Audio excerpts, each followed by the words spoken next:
Good morning, ladies and gentlemen. Welcome to our weekly Thursday morning Parsha Shiur. This week we are studying Parsha's Pinchas. Today is the 17th day of Tammuz, a fast day. Hashem should please God speedily in our days rebuild the third Beis Hamikdash, and this time of the year will be turned into Yomim Tovim and a time for celebration. Many of you will be familiar with the name of an individual, of a great anti-Semite, a brutal, violent, murderous man by the name of Turnus Rufus. Turnus Rufus lived in the times of the second Beis Hamikdash, the time of the destruction of the second Beis Hamikdash, and was a very notorious, violent, bloodthirsty man. Was responsible personally and directly for the death of Rabbi Akiva and many other sages. The Gemara has many incidents where Turnus Rufus and Rabbi Akiva had different philosophical debates. They would hold debates. Apparently, Turnus Rufus was a very learned man, but learned, very knowledgeable, very wise, a philosopher, knowledgeable not just in matters of the world, but also in issues of Torah. And so Turnus Rufus and Rabbi Akiva would hold these debates.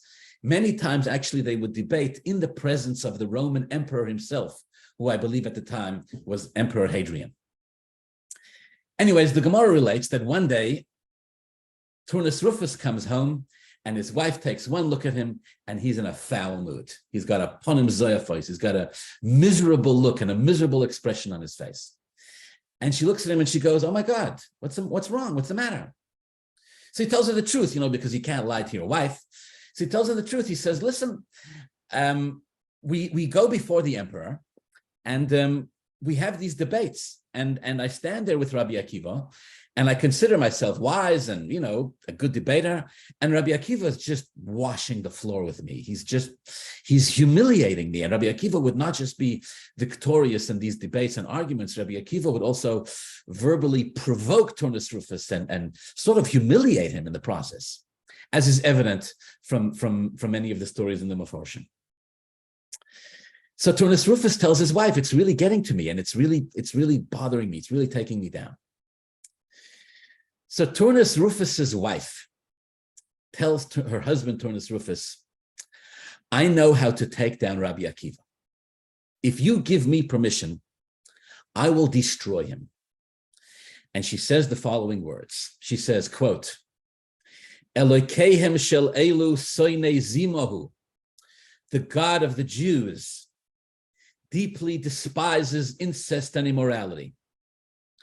If you," says Mrs. Turnus Rufus to her husband, "will allow me to go and seduce Rabbi Akiva, once he commits the sin with me, his God will turn away from him, and you, Turnus Rufus, will be able to be victorious over him." And in a moment of desperation, Turnus Rufus agrees. He says, "All right, you may go do your thing." Turnus Rufus's wife, according to the Gemara, was an incredibly beautiful woman. She got dressed up and she went to Rabbi Akiva in a blatant attempt to seduce him. Says the Gemara, as Rabbi Akiva watches Turnus Rufus's wife approach him, he had three reactions. He spat on the ground, he laughed, and then he cried. Apparently, Turnus Rufus's wife knew immediately that her efforts were going to come to nothing, that what she was doing was not going to succeed. So she said to Rabbi Akiva, "What is the meaning of these three reactions? Why'd you spit? Why'd you laugh? And why'd you cry?" Says Rabbi Akiva, "I will tell you why I spat, and I will tell you why I cried, but I will not tell you why I laughed. I spat," he said, "because like all human beings, you come from a putrid drop, and in disgust of the humble physical origins of a human being, I spat. I cried because one day all bodies return to dust. Even people as beautiful and as elegant as you will one day go to the ground. I will not, however, tell you why I laughed." Now, at this point, there are two versions of the story in the Gemara Medrash. Either she pleaded with him, she begged him until he caved in and told her, or the Gemara itself just gives the reason why he laughed, and Rabbi Akiva never did tell her. The reason why Rabbi Akiva laughed, concludes the story of the Gemara, is because Rabbi Akiva saw through prophecy that one day Turnus Rufus and his wife would get divorced, and Rabbi Akiva would marry her. After, of course, she would convert and become a kosher Giyoris Tzadeka, a kosher ger. One way or another, Mrs. Turnus Rufus is taken by Rabbi Akiva's response. She's very moved, and she has a real spiritual awakening. And she asks Rabbi Akiva at that point, she says, well, you know, and I know, she says, that I came here to make you sin, but now I'd like to do teshuvah. Is there hope? Is there teshuvah even for somebody like me?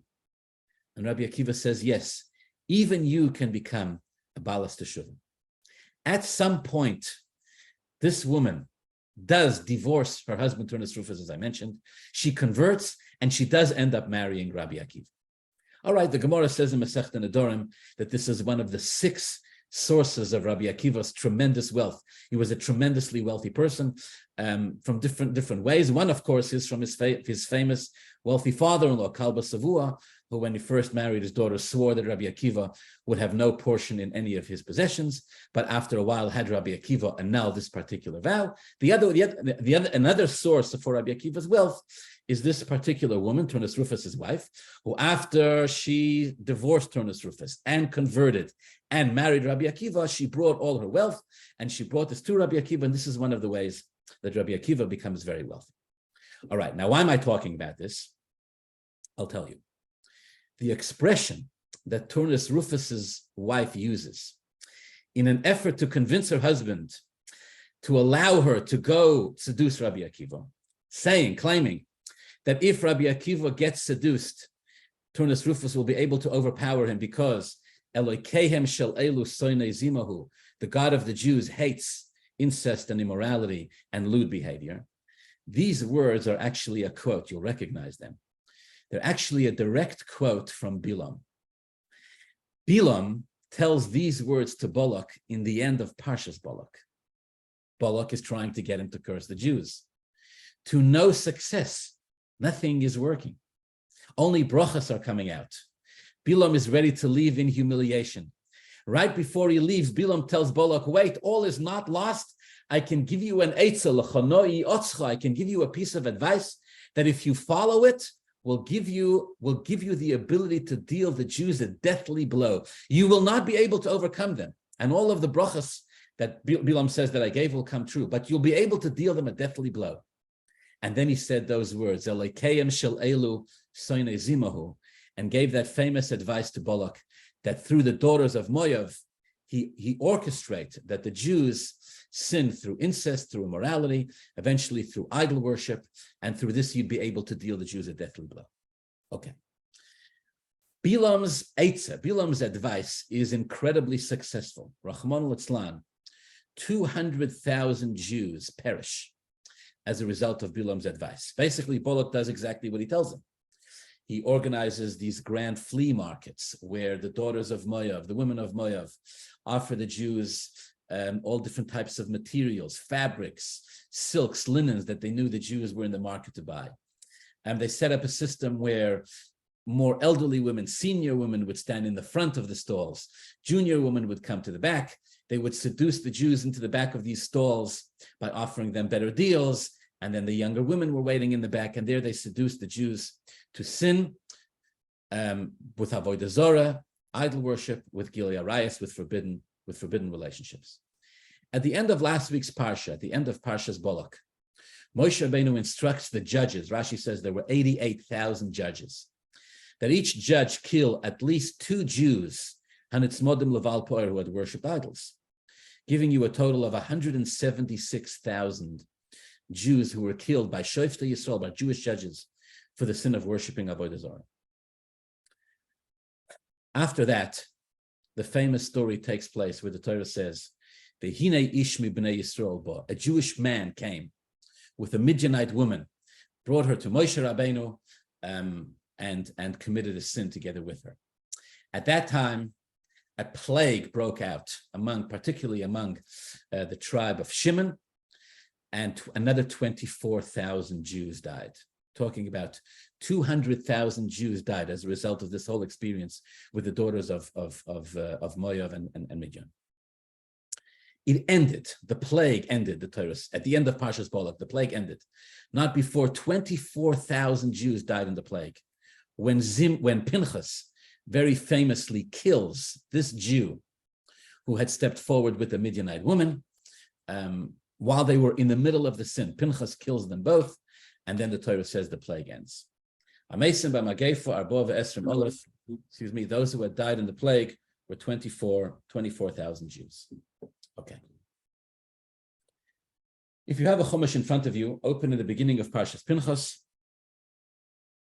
The Torah says very famously that Hashem rewarded Pinchas. Hashem made him a kohen in exchange for the zealousness and what he had done.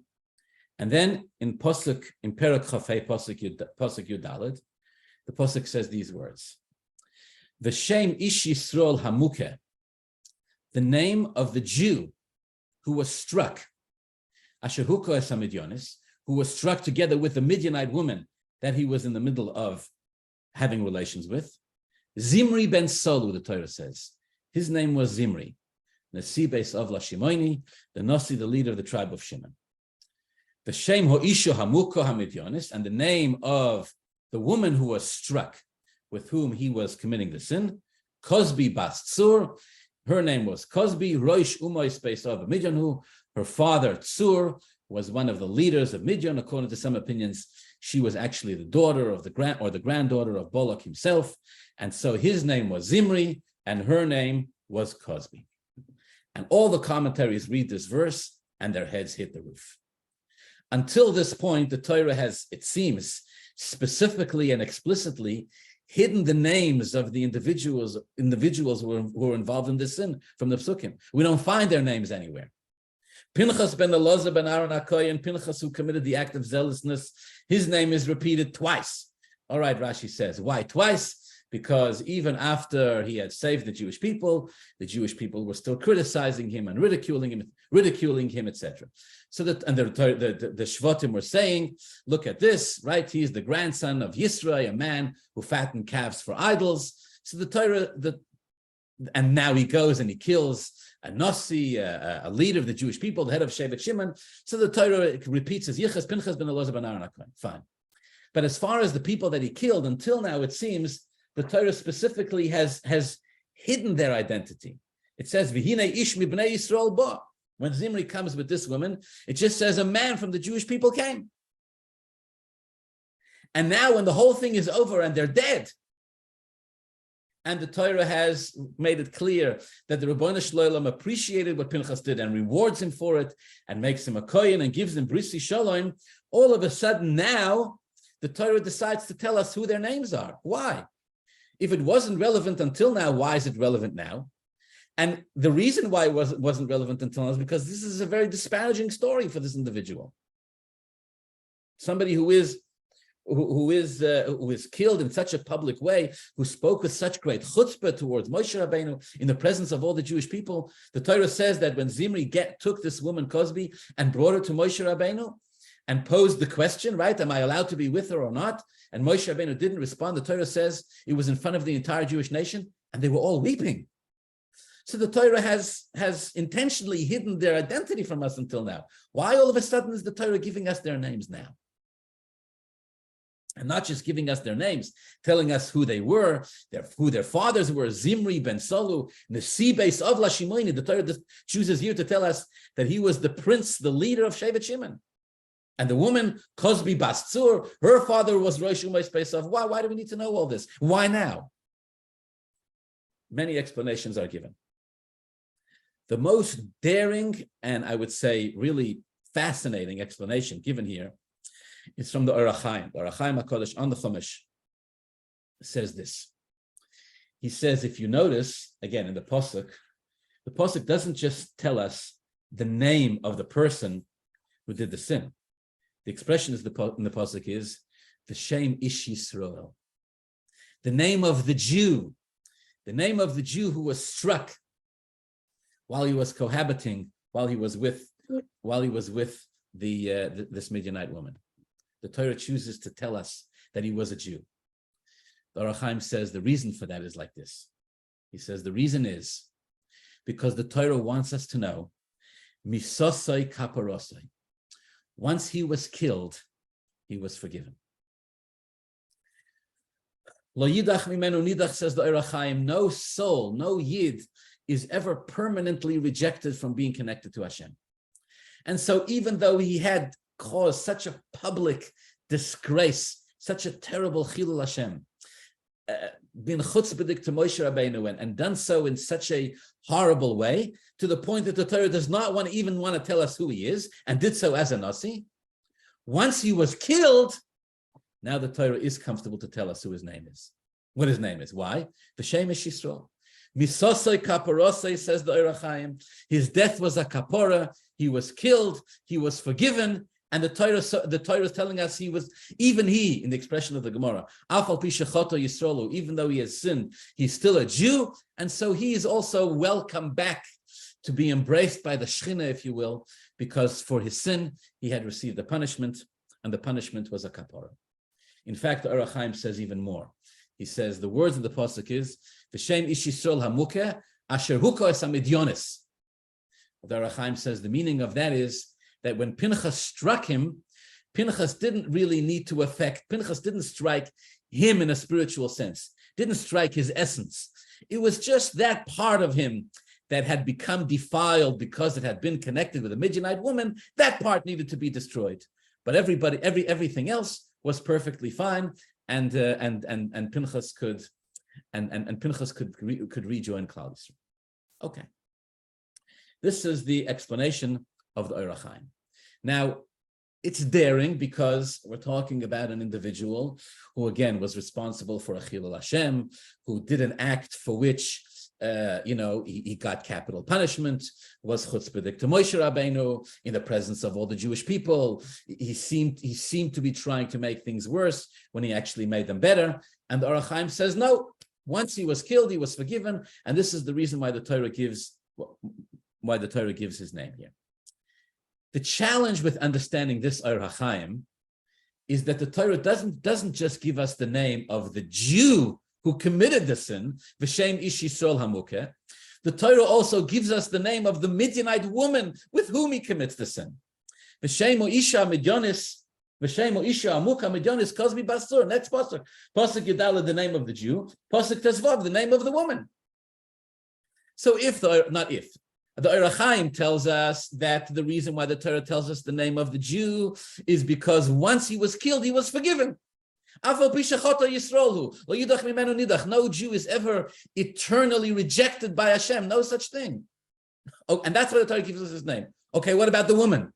The woman is a Midianite woman, daughter of one of the greatest royals. Again, according to some opinions, the daughter of Balak himself. Was she? Are we, God forbid, going to say that she was forgiven? And yet the Torah says her name as well. This is a question that many of the commentaries ask on this explanation of the Hachayim.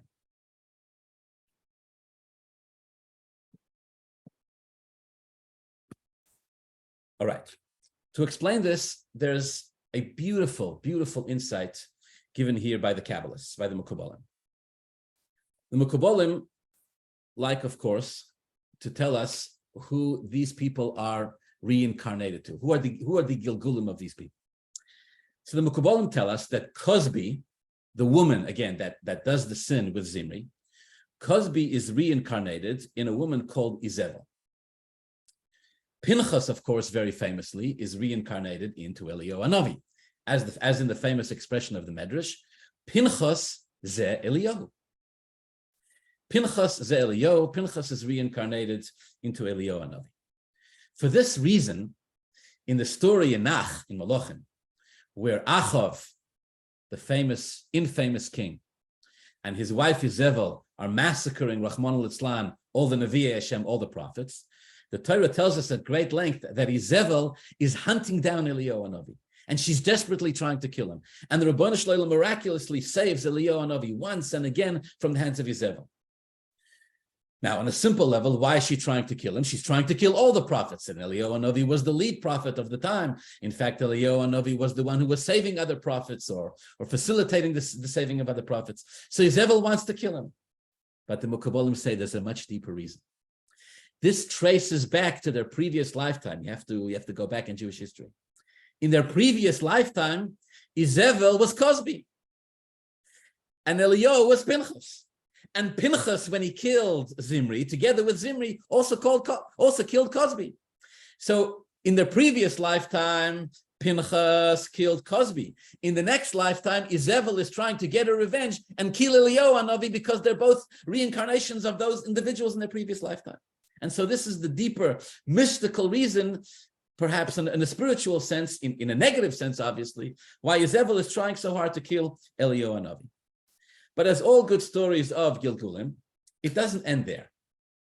There is another reincarnation here. Hold on to your heads.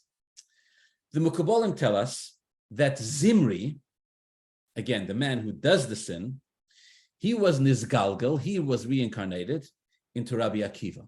Rabbi Akiva was a Gilgul of Zimri.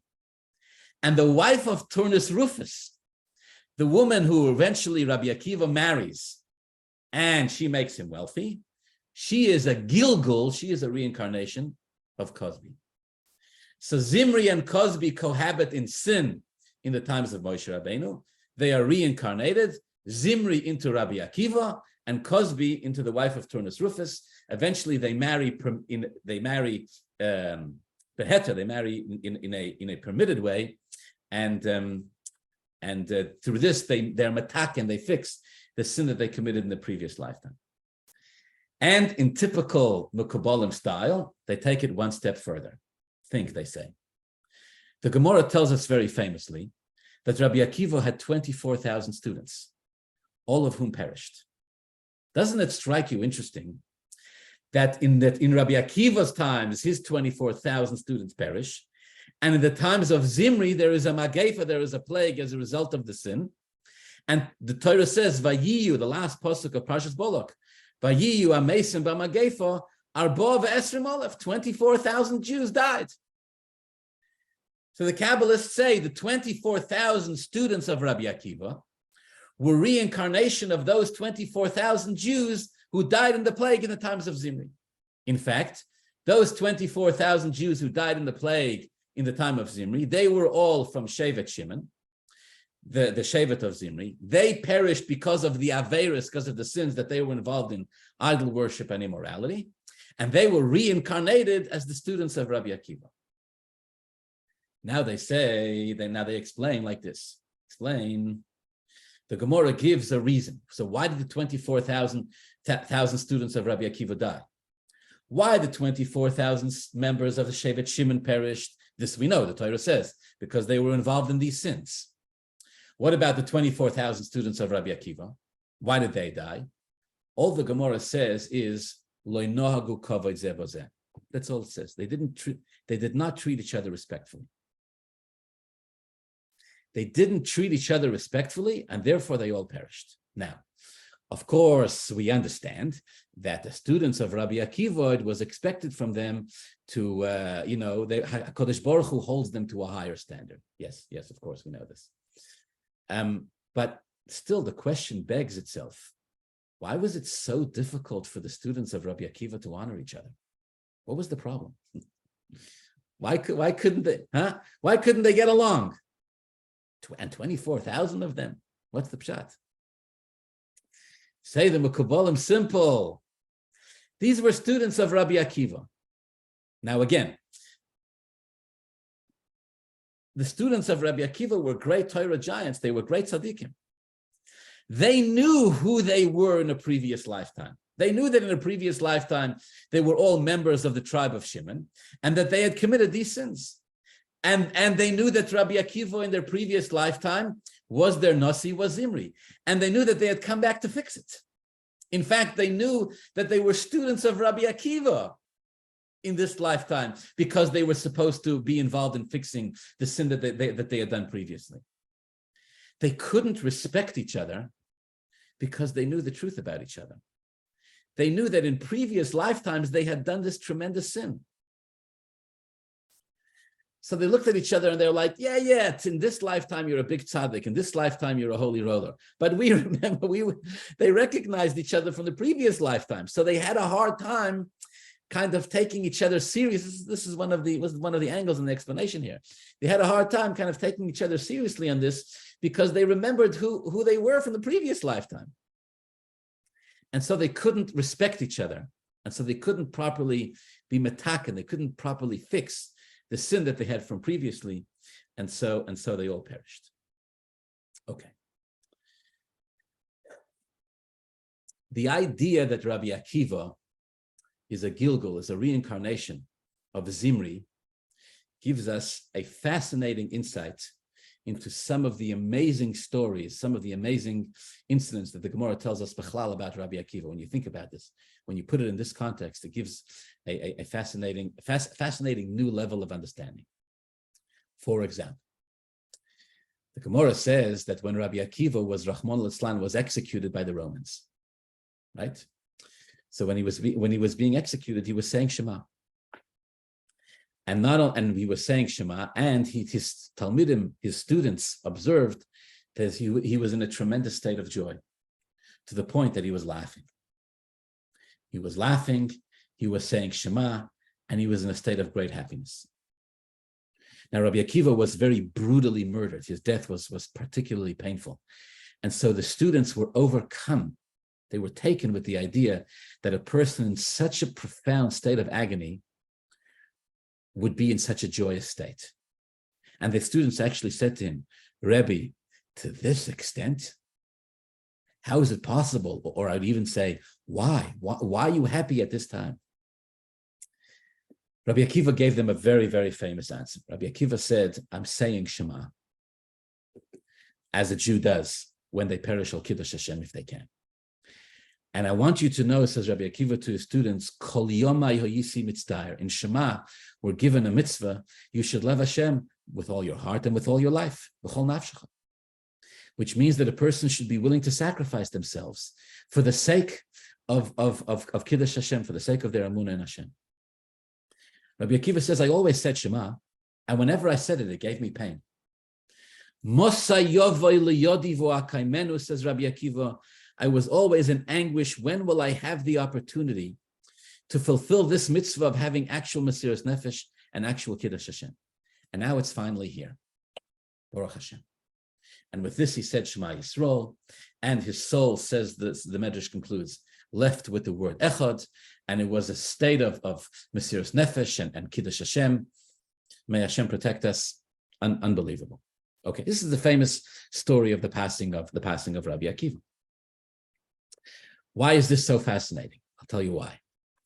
When you bear in mind that Rabbi Akiva was, as I just mentioned, was a Gilgul of Zimri, this whole thing gets taken to the next level. Why? The Torah says that when Zimri takes this Midianite woman and he brings her to Moshe Rabbeinu, and he tells him, is this woman forbidden or permissible? And if she's forbidden, who allowed you to marry a Midianite woman? Who allowed you to marry Sipora? And Moshe Rabbeinu didn't answer. The Torah says it was in front of the entire community. The Possuk, the expression of the Possuk is v'heima boichem, that all the Jewish people, were in tears. They were crying. And nobody knew what to do until Pinchas came forward and reminded Moshe Rabbeinu that there's this halacha l'Moshe Misinai, that a Jew engaged in a sin like this can be put to death. But the Possuk says heima boichem, they were all crying. One of the earliest commentaries on Chumash is a Targum. Targum literally means translation. It's primarily a translation, but it also gives some explanation, called Targum Yonason. Targum Yonason adds two words. On the words of V'heima boichem, they were crying, it says, the inun bochin, they were crying, v'karyon Shema. And they were saying Shema. The inun boichin, v'karyon Shema. That at the time that Zimri and Cosby commit this Aveira, that Zimri takes Cosby to commit this Aveira, and Moshe Rabbeinu, for whatever reason, is silent, and all the Jewish people besides for Pinchas are silent, and nobody knows what to do, and everybody's sitting there dumbfounded, and they all cry, all of them begin to say the Parsha of Shema. What is the source for this Targum Yonasan? To be 100% honest with you, I do not. I mean, the Targum Yonasan itself is a source. I don't know of any earlier source. He must have had a tradition going all the way back that this is what the Jews did. When they saw this, they said Shema. Perhaps, they were attempting somehow to combat this tremendous Chilul Hashem that was going on. Here's a Nasi, a leader, a prince, the head of a tribe, about to commit such a terrible sin in front of everybody, and in a desperate, nobody knows what to do. Jews are dying, Rahman al-Islam, and so they all said the Shema, which means, my dear friends, that as Zimri takes Cosby into a tent to commit a sin after having stumped Moshe Rabbeinu and all the Jews, he and Cosby hear in the background all the Jewish people crying and saying Shema.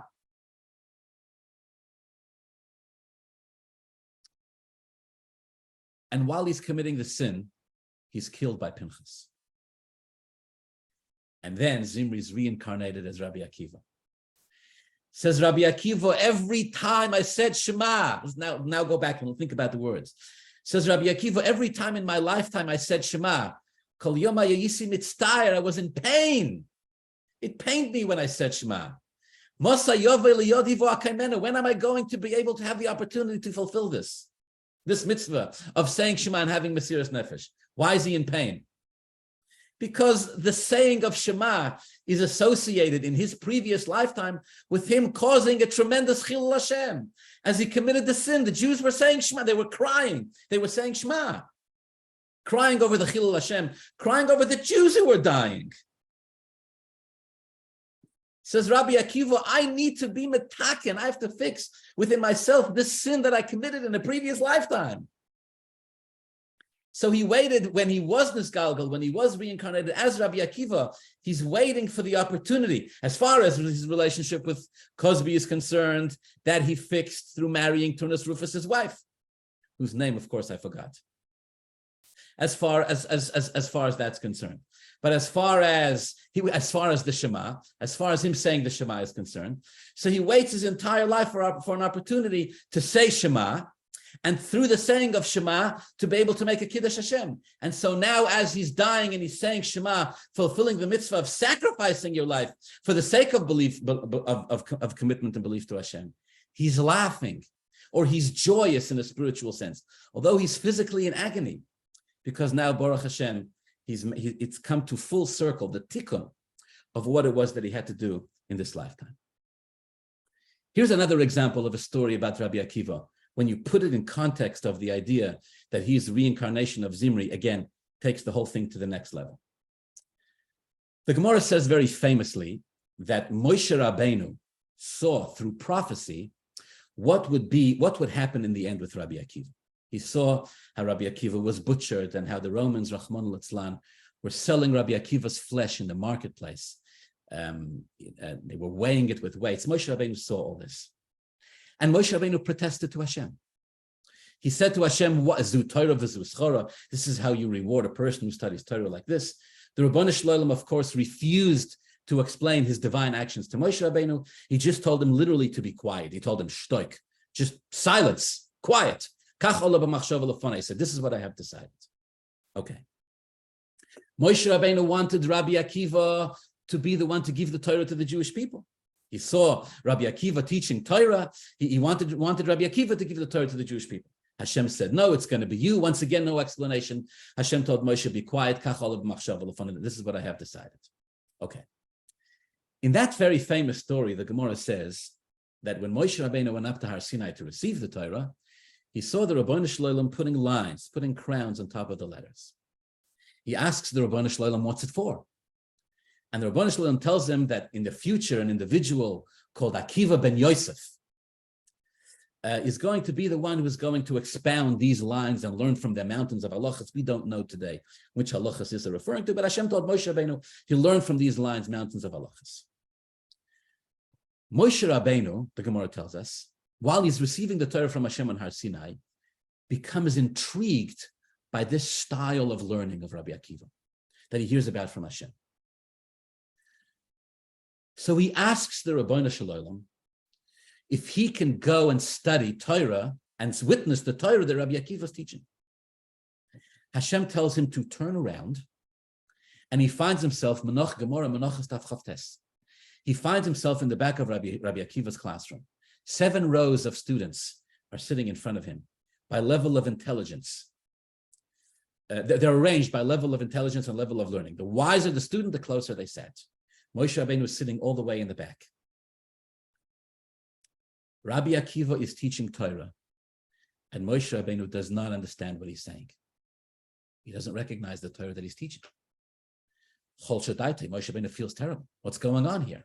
He's the Moshe Kibel Torah Misinai. He's the one who brings the Torah down from Har Sinai for the Jewish people. He's the one who's the source of all of this. And he doesn't. And Rabbi Akiva is teaching his Torah, and he doesn't understand what Rabbi Akiva is teaching. How's that possible? He's dumbfounded. You all know the story.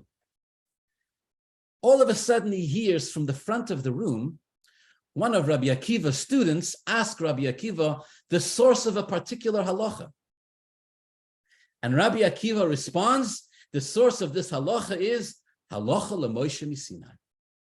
Oh, and Moshe Rabbeinu felt so much better. He turned back around. And then, as I said before, he had this conversation with Hashem, where he says to Hashem, why doesn't Rabbi Akiva give the Torah, etc., etc. All right, this is the story in the Gemara. Now, again, let's rethink the story based on the lens that we have now. Again, Rabbi Akiva is a Gilgul, is a reincarnation of Zimri. His 24,000 students are reincarnations of the 24,000 Jews who died, members of the tribe of Shimon, who had committed these sins and have come back. When the Gemara says that Rabbi Akiva is sitting there and teaching Torah to rows and rows of students, which students are these? Which students is he teaching?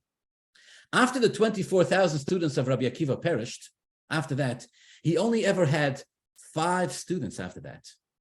That's all he had, which, by the way, is in itself one of the most unbelievable lessons ever. After he lost 24,000 students, he went and he found 5 more, and the Gemara says all the Torah that we have today, everything, comes from Rabbi Akiva through these 5 students. That's it.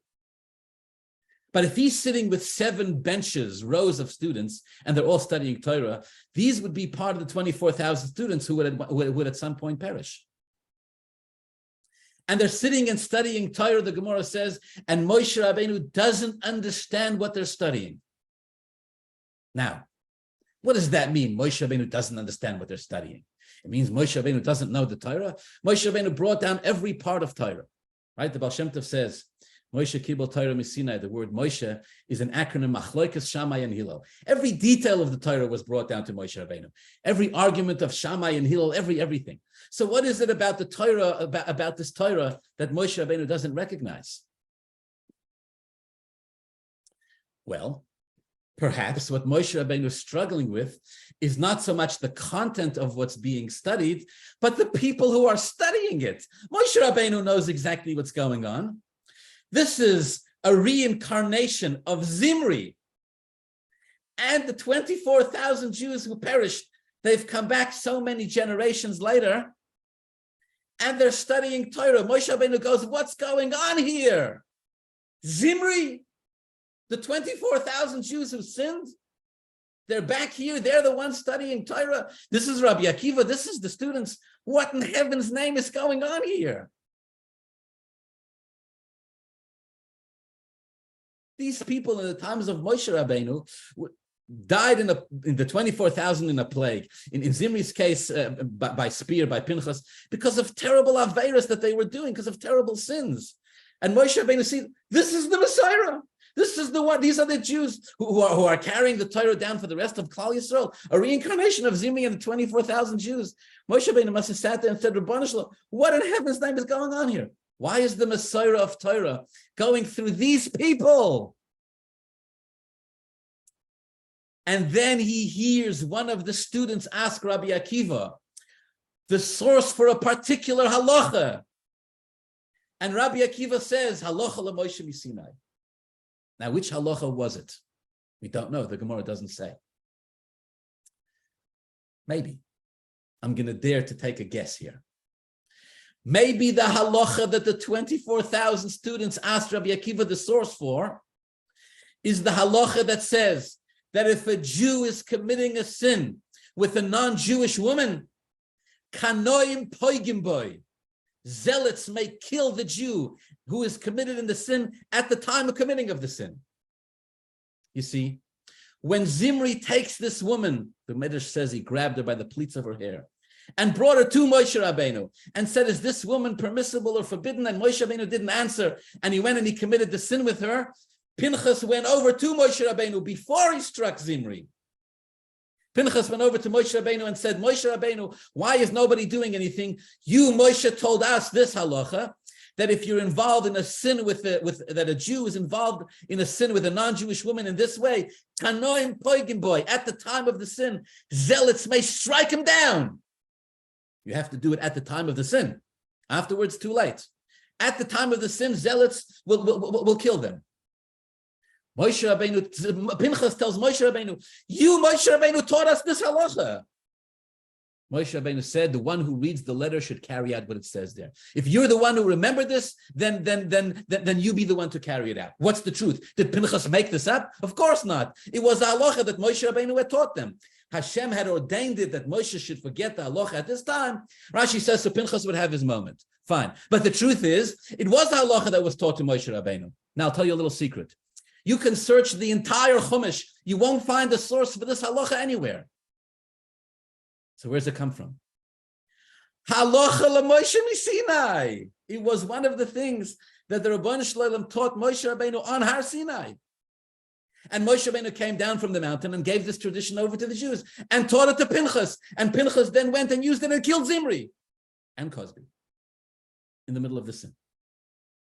Now Moshe Rabbeinu looks many centuries further in Jewish history, to the times of Rabbi Akiva, and he sees Rabbi Akiva and the students sitting and learning Torah, and he goes, what's going on here? Zimri is teaching Torah to the 24,000 Jews who committed a sin.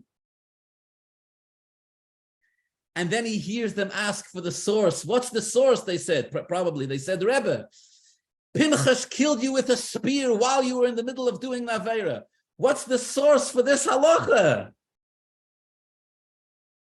And Zimri, reincarnated as Pinchas, turns to his 24,000 students and says, Halacha l'Moshe miSinai. What Pinchas did was given to Moshe Rabbeinu by the Rebbeinu Shalom on Har Sinai, and that's why he did it, and that's why what he did it is correct, and all the students accept it. And Moshe Rabbeinu looks at this and goes, wow, unbelievable. In his previous lifetime, he paid for this with his life. And in his next lifetime, he stands up and says, Halacha l'Moshe miSinai. This is Rabbi Akiva. He turns back to the Rabban Shalom and says, he should give the Torah to Klal Yisrael. And the Rabban Shalom says, yes, but there's a reason which is hidden from you, which I'm not going to give you, which is the reason why Rabbi Akiva is going to be the one to do it. And so for the rest of his life, Rabbi Akiva works to fix this sin that he had committed in his previous lifetime, both with his students and with himself and with his wife, who was a reincarnation of Cosby. So let's wrap up the Dvar Torah. The Hachayim says that when Zimri was killed by Pinchas, his death was a kapora. And after he's killed, the Torah is not shy to tell us his name. His name is Zimri ben Solu, and he's Nasi Beis Ovla Shimoni, and he's the leader of the tribe of Shimon. Once he was killed, he was forgiven. His soul comes back into this world to complete its tikkun, to complete its rectification process. The commentaries make another fascinating observation here. The Rambam quotes from the Gemara. How does a person know when their tshuva is, listen to this, how does a person know when their tshuva is complete? How does a person know when their tshuva is complete? A person did a sin, Rahman al-Islam, and now they want to do tshuva. And they do tshuva. How do you know when your tshuva is complete? You know, the Rambam quotes this in the Gemara. You know why? You know when?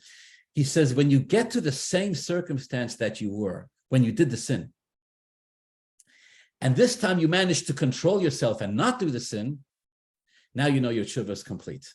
And the commentaries on the Gemara and the Rambam say, it's not just that you happen to end up in that situation. The Rebbeinu Shalom will orchestrate it such if and when a person's tshuva is complete, that they'll end up in that situation so that they'll be able to control themselves and they won't commit the sin. And the Rambam, quoting directly from the Gemara, says, if a person has sinned with a woman and they've done tshuva, their tshuva is complete when they find themselves in the same circumstance, quote, with the same woman. You hear the words? With the same woman. And then he controls himself, and the Rambam even adds that he has the same amount of strength, and his temptation is just as strong, and he controls himself now his tshuva is complete. Right, the Mukubala, look what's going on here. In one lifetime, Zimri sins with Cosby. In the next lifetime, Rabbi Akiva is trying, there's a woman who's trying to seduce him, who is a reincarnation of Cosby. In a spiritual sense, it's Boy Zoisha. But the tikkun is now complete. And so Rabbi Akiva, first of all, doesn't succumb to temptation. And secondly, not only that, he laughs because he can see through prophecy that this woman is also going to receive her tikkun, and she's also going to convert, and she's also going to be able to join, to become part of Klal Yisrael and become his wife, and use all of her wealth, which in a spiritual sense represents her resources, to support and to aid Rabbi Akiva. Okay. And the Hachayim says, for this reason, the Torah uses the word V'shem Ish Yisrael, refers to him as a Yid. Now, in the beginning of the Shiur, we asked, okay, we understand why the Torah gives us the name Zimri, but what about the name Cosby? Why do we need to know Cosby? According to I use the language of the Kabbalists. According to the Kabbalists, there is nitzutzei kedusha, there is sparks of holiness, even in Cosby. Even in Cosby, there's sparks of holiness. And that's the reason why she comes back. She's reincarnated as Tunis Rufus's wife, who converts and marries Rabbi Akiva. She too is, in a spiritual sense, so to speak, elevated to holiness. I want to just add something here. We know, Chazal teach us that when a person converts, when a person converts and becomes a Ger Tzedek, they don't receive the soul, they don't receive the neshama at the time that they convert. What happens is actually they're born with this neshama. It's just manifest, it's just expressed and revealed itself in the person at the time of conversion. So if this individual, Tunis Rufus's wife, becomes a Giyaris Tzedek, that means that she's born with a neshama, like every Giyaris. And eventually this neshama is revealed, and she converts and she becomes part of Klal Yisrael. Now think about this medrash. Now think about this. The Medrash says that when Zimri approached Cosby to do the sin, Cosby asked him who she is. She says, who are you? He says, what's the difference? I'm a Jew. She says, no. If you're just an ordinary Jew, I'm not going to commit the sin with you. If you're just an ordinary person, I'm not. I've been told by my father, again, according to some opinions, your father was Bolok himself. I've been told by my father that I should not submit myself to anyone other than a Nasi, a Jewish leader, in fact, according to some traditions, she was told to settle for no one less than Moshe Rabbeinu. Cosby said, I'm not Moshe Rabbeinu, but I'm a Nasi Beisav Lashimoni, I'm the Nasi of Shevet Shimon, and she agrees, and she agrees to commit the sin with him. Now, when you hear it on the surface, okay, her father was a bloodthirsty anti-Semite. She's telling him to go for the top, right? She says to her, the father tells Cosby, you're royalty, go for royalty, don't settle for anything less, and that's the end of it. Okay, and she eventually agrees to be with Cosby. But think of it in a spiritual sense. In the spiritual sense, this is a woman who's going to be reincarnated into a woman who's going to marry Rabbi Akiva. She's going to be Rabbi Akiva's wife.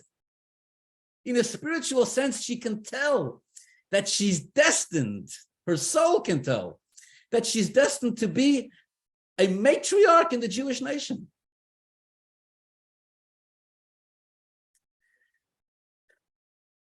And so she receives her tikkun as well.